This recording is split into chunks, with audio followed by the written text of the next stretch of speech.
sûr de jouer au fest. Donc déjà, Hop. si tu veux prêter, c'est... Interview No Return au Metalloid, deuxième partie. Donc Alain, en 2000, tu as été invité sur l'album From Within de Christendom et Moreno, tu as intégré le groupe peu après. Est-ce que c'est par ce biais que vous avez fait connaissance tous les deux ou pas du tout? Non, on se connaissait On se avant. connaissait largement Ouais, avant. on se connaissait avant. Ouais. D'accord. On faisait des soirées ensemble. On se connaissait avant. Ouais. Parce que je connaissais Pete. Mais oui. Et donc, mais je le connaissais avant parce que quand je suis arrivé en France en 90, c'était fin 90, et je crois que c'était en 91 que vous avez joué avec Sepultura et le Brest. Ah, ouais, Et 92, au Zénith. c'était 90. 90. Zénith, ouais. Ouais. Et c'est là que j'ai découvert Nourriture. Et donc, depuis, je les suivais comme un petit chien. D'accord. Parce que j'adorais ce groupe. Et donc, c'est pour ça que, bon, ben, après, on a commencé à se connaître. Après, se fréquenter un peu plus vers mi-90, quoi, tu vois.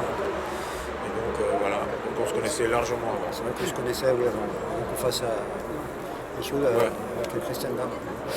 Mais du coup, alors, on a déjà dû te poser la question, mais pourquoi est-ce que tu avais quitté le groupe en 2009 après le deuxième album avec eux?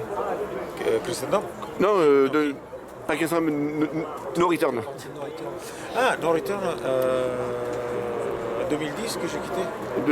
J'ai 2009 au niveau des dates, mais c'est peut-être 2010, oui. Ah ouais, c'était en 2010, ouais. C'était en 2010. Pourquoi Parce que j'ai un groupe au Japon. Et Beyond. Oui, voilà. ok. Et il fallait que je me consacre à ça parce qu'on devait partir vraiment bien avec par rapport au label japonais. Ils avaient prévu de grosses choses, donc je ne pouvais pas rester avec Nourriture. D'accord. Tout simplement pour ça. Ok. Donc, sauf erreur de ma part, il n'y a pas eu de réédition de vos premiers albums. Peut-être juste une compilation regroupant les deux premiers. Oui, c'est ça. Ouais. Est-ce que des remasters de votre back catalogue pourraient voir le jour un de ces jours? Peut-être, pourquoi pas. Après, c'est vrai qu'on avait remasterisé quand même les deux premiers, ouais, sous une compile, ouais. Ils sont Ça tellement s'appelait demandés aussi. Psychological Contamination. Ouais. Encore aujourd'hui, ils sont demandés. Ouais. Mais oui, pourquoi pas. Après, c'est vrai que c'est pas un projet immédiat, là, on est plus tourné vers l'avenir que vers le passé. D'accord. Mais on va même ressortir des albums déjà qui ne sont plus dispo aussi, tu vois. Ça après c'est des questions de droit aussi, c'est pas toujours évident non plus. Si vous avez plus les droits du En premier? général, on n'a pas forcément les droits quand. C'est les labels. Ouais, c'est les labels qu'on les D'accord. droits. Tu vois. Et du coup, les premiers albums, c'était Noise, c'est ça ou... Les albums, ça date d'un peu plus vieux, donc on a pu les ressortir. C'était Justement. Ok. C'est Cemetery. Cemetery, c'était. Alors, bon, une question un peu... Le bassiste Laurent Jeannot, que l'on trouvait sur ses mêmes premiers albums, est décédé début 2023. Alain, du coup, comment est-ce que tu as vécu ce moment et comment est-ce que tu décrirais la personne C'était difficile parce que c'est vrai que Laurent, en fait, à la base, j'ai commencé avec lui, hein, enfin, même avant Nourriture, dans les All Power, quoi. Donc, c'est vrai qu'il est parti après le mini-album, là, Red Ambers, et donc moi j'ai joué quand même un paquet d'années avec lui, quoi, de 84 à 96. Quoi. Donc, c'est vrai que quand j'ai appris qu'il était malade, ouais, ça fait un choc quand même. Quoi. Et puis, je me suivais quand même toujours de loin, tu vois, et des fois il venait me voir aussi. Vous aviez toujours des contacts après De temps en temps, ouais. Alors j'avais une période où effectivement il n'est pas vu, mais il était revenu ces dernières années justement me voir. Et là, voilà, ça me faisait plaisir de voir que le groupe existait toujours. Et Aujourd'hui continuer, aussi quoi. avec Facebook, c'est la facilité d'avoir des contacts. Oui, de se retrouver de se éventuellement, retrouver, retrouver des quoi. personnes. Ouais. Ouais, complètement. D'accord. Alors, en 2006, sur l'album No Return, vous aviez Dirk Verberen à la batterie. Quel souvenir gardez-vous de votre collaboration? Et est-ce que vous avez un avis sur son intégration dans Megadeth Ah bah à l'époque, pour nous, c'était un super souvenir. En fait, à dire qu'on le connaissait depuis plusieurs années, vu qu'il jouait dans le Scare. On avait fait une tournée européenne avec lui et Nile, donc on se connaissait. Et puis c'est vrai que sur cet album, on lui avait demandé de... On n'avait pas de batteur, donc on lui avait demandé d'enregistrer l'album tout simplement. Quoi. Faire, quoi, voilà. Voilà. Mais c'était juste pour enregistrer l'album, hein, c'était voilà. Et il a accepté avec gentillesse et par contre je trouve super effectivement la carrière qu'il a fait par la suite, que ce soit dans Soulwork et maintenant dans Megadeth quoi. Parce qu'il le mérite, il a toujours bossé. C'est un grand bosseur. C'est un super batteur et c'est quelqu'un de super gentil. Ouais. Ils ont trouvé le bon batteur. Ouais. Et puis ça fait plaisir pour lui d'être carrément, de pouvoir jouer dans un groupe international comme ça. Il mérite aussi. Carrément. D'accord. Alors, l'album Manipulated Mind, alors apparemment, il devait s'appeler à l'origine Puzzle of Life. Pourquoi ne pas avoir gardé ce titre?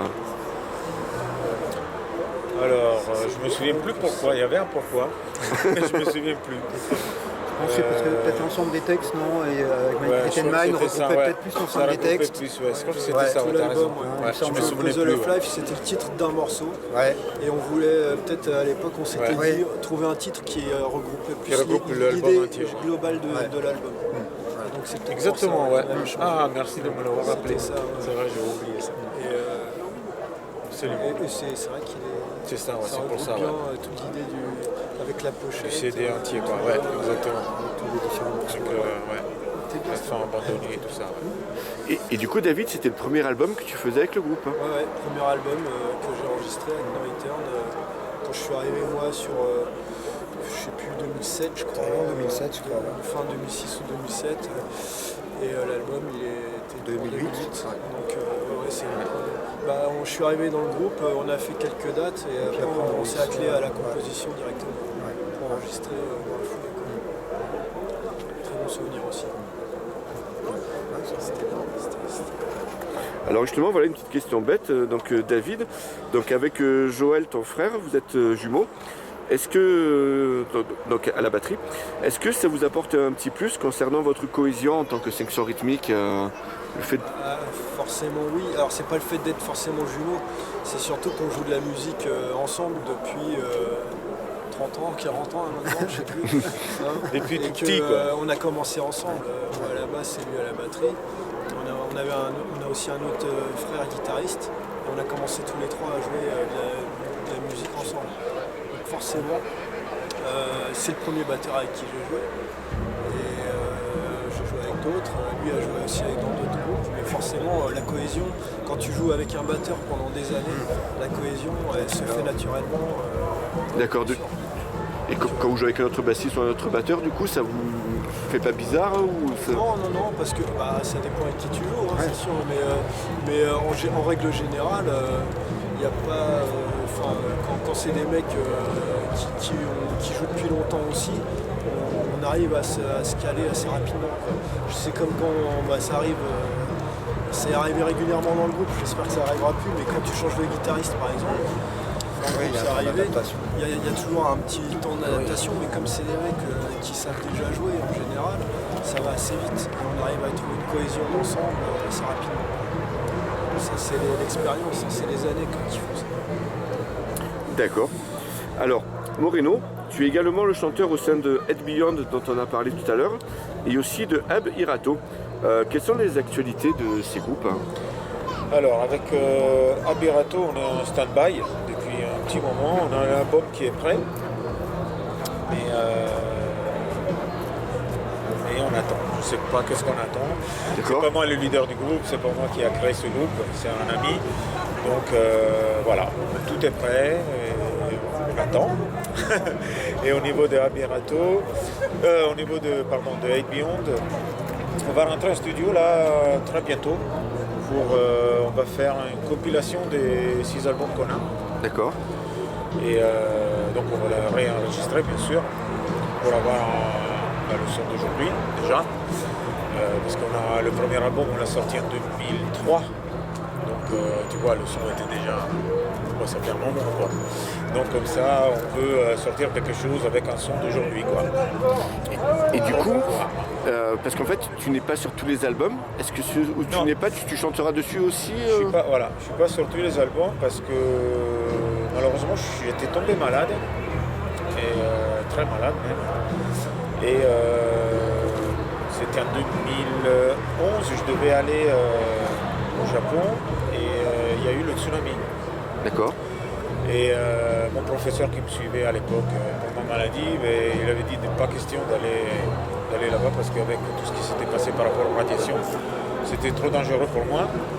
Et le label, c'était Jocan Music à l'époque, et il voulait sortir absolument l'album. Et donc ils ont fait l'album, on s'est mis d'accord, hein, bien sûr. On a cherché un chanteur qui allait assez dans ma lignée, si je peux dire. Et donc ils ont enregistré l'album. D'accord. Alors, du coup, toujours pour Moreno, tu t'es aussi retrouvé en guest apparemment par accident sur l'album Dragon Sneeze de Grazed en 2010. Est-ce que tu peux nous parler de cette anecdote? C'était pas prévu. C'était pas prévu, c'est vrai. J'ai fait un gros boulot avec Laurent. Laurent, c'était le batteur. Laurent Bendaran. Ouais, exactement. Je te parle de ça en 2006 ou 2007, je crois que je me souviens plus, c'est 2005, je sais Pour l'album, je l'ai sorti en 2010, mais peut-être que ça s'est fait avant. Oui, mais ce qu'on avait fait avant, c'est Oui. ce qu'ils ont utilisé, si tu veux. Gorgency, c'est Je ça? l'avais enregistré bien avant moi. C'est pour ça que je dis ça. Et donc chez Laurent, et finalement, ça lui a plu, ils ont gardé la piste avec moi. Voilà, tout simplement. C'était comme ça, un coup de folie, quoi. Tout simplement. Il n'y avait rien de décider avant ou quoi que ce soit, tu vois. Ils ont dit, ça me plaît ça, on le met. Allez hop, voilà, tout simplement. D'accord. Alors, du coup, on revient à No Return. Où en êtes-vous pour de futures dates et des concerts dans le sud où apparemment vous devenez rare? Est-ce que ça serait envisageable Pour l'instant, là, on finit effectivement, on a cette date-là, une autre date aussi dans 15 jours, et après, on va vraiment s'atteler à la composition D'accord. pour de nouveaux morceaux, quoi. Et puis, je pense qu'on viendra partout où on peut en 2025, dans le sud et ailleurs. Voilà, c'est prévu, à partir du moment où on peut jouer partout, il n'y a pas de souci, quoi. D'accord, parce que les dernières dates dans le sud, c'était 2015, je crois, avec... Non, alors attends, ça dépend. On est revenu quand même en 2017. Alors dans le sud, on a joué du côté de Nice, on a joué du côté de Toulouse aussi, oui, c'est le... Montpellier, tu vois, donc on a fait plusieurs dates, mais c'est vrai que ça remonte à l'album d'avant, ouais. D'accord. Et après il y a eu le Covid, donc c'est vrai qu'il y a eu un petit temps. D'accord, donc du coup là vous êtes sur l'album et Voilà, c'est ça. qu'on On va peut... se consacrer là-dessus. Ouais, on va se consacrer là-dessus pour en 2025 faire des dates partout dans le sud et ailleurs. D'accord, on peut espérer l'album pour 2025 du coup? Ce sera peut-être plus un EP. Ouais, peut-être plus un EP, ouais. Ouais.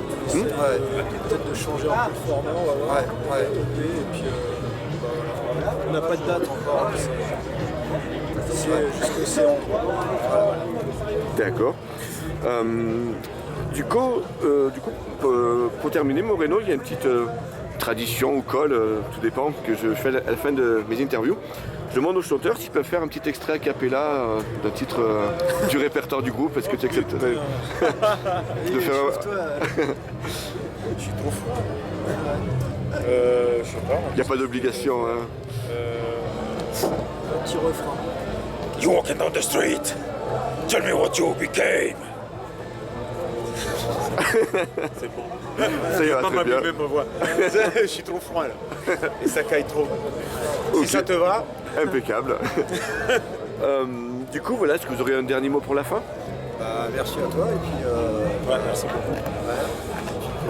n'hésitez surtout pas à venir les voir en concert quand on passera près de chez vous et puis à écouter aussi les morceaux de No Return sur tous les réseaux. Voilà. Merci. Ouais. Et puis moi j'aime bien ton t-shirt. Ah, c'est quoi, Hello? Mais justement, j'avais une question sur Evil Power, juste avant la fin. J'ai vu une interview où vous disiez que vous étiez influencé par Halloween à l'époque. Alors, Au départ, quand Evil Power a commencé, c'était effectivement plus du heavy metal speed. Hein. d'accord. C'est vrai qu'il y avait beaucoup d'influences heavy metal, Moulburn, germanique aussi. Oui, Halloween, il y avait des côtés mélodiques et heavy speed d'Halloween. Ouais, donc c'était plutôt le coup. Et après, par contre, c'est pour ça qu'on a durci un petit peu et donc on a changé de nom de Return et pour s'orienter plus vers du thrash death. C'est D'accord. vrai que Evil Power, c'était plus du heavy metal speed. Ok, eh bien merci à vous. Merci Merci à toi, beaucoup. ouais. Hop. Yes.